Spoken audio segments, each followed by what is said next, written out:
On passe maintenant à la rubrique culture de 64 minutes. Demandez le programme, c'est avec Sylvia Garcia. Et pour commencer, le premier extrait du nouvel album des Brigitte. J'ai peur de nous, la raison n'est pas notre allié. Tour à tour, on se tourne autour, sans jamais avoir basculé. Les jeux interdits, ton humour abstrait me font toujours autant d'effets.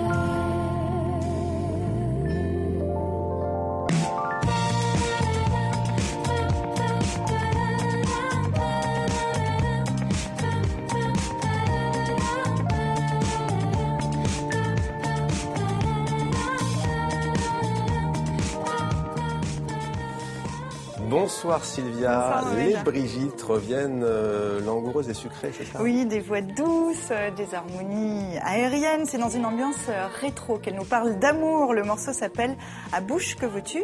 Il annonce le 3e album attendu cet automne. Alors rappelez-vous, les Brigitte ont été révélées avec leur reprise déroutante de Ma Benz de NTM en 2010. Alors conserver leur originalité sans se répéter, ce premier extrait est assez réjouissant. Voilà donc pour les Brigitte. On va passer maintenant à cette exposition qui est à voir dans le cadre de l'année France-Vietnam. C'est ça, Sylvia? C'est exactement ça. Propaganda présente des affiches de propagande empruntées au Musée des femmes du Vietnam à Hanoï. C'est un important fonds de 600 pièces, dont 40 ont été prêtées au musée du Quai Branly à Paris.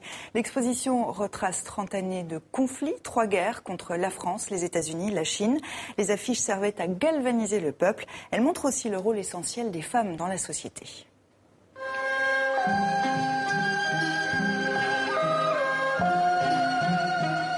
L'art de l'affiche a une place prépondérante puisque en 1957, le ministre de l'Information au Vietnam a créé une entité appelée la Force nationale de l'art par laquelle passaient toutes les opérations de communication du gouvernement. Et on disait à l'époque que l'art n'est véritablement art que s'il devient propagande. Donc les affiches ont acquis le statut d'œuvre d'art. Il y a différentes techniques, en tout cas le style est très graphique et très inventif, plutôt d'inspiration soviétique que chinoise au niveau de la propagande.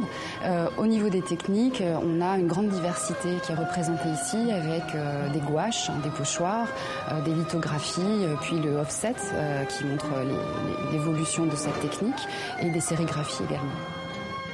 De nombreuses affiches, la moitié à peu près, sont signées de femmes qui, de 1954 à 1980, ont peint ou dessiné des affiches représentant des femmes au combat ou des femmes dans la société vietnamienne.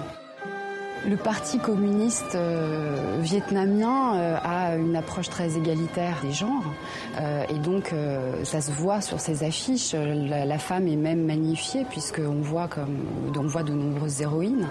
Maintenant, la femme a été également héroïne et aussi victime de cette guerre puisque pour elle, plus que pour les hommes, peut-être, le retour à la vie civile a été un petit peu plus difficile.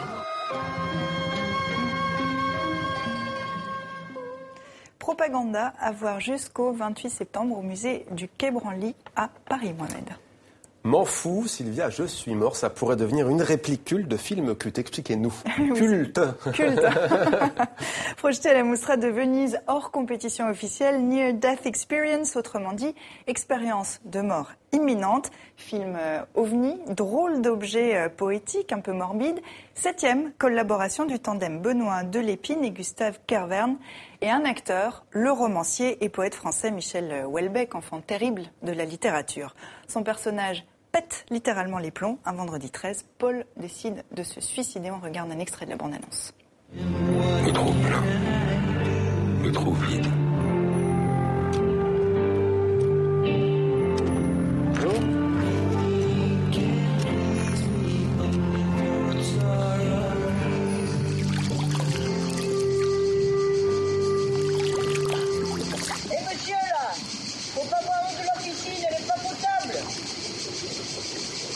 M'en fous, je suis mort. Réplique culte peut-être. Réplique culte dans la bouche de Michel Houellebecq. Merci à vous Sylvia pour cette chronique culture. À demain sur TV5 Monde.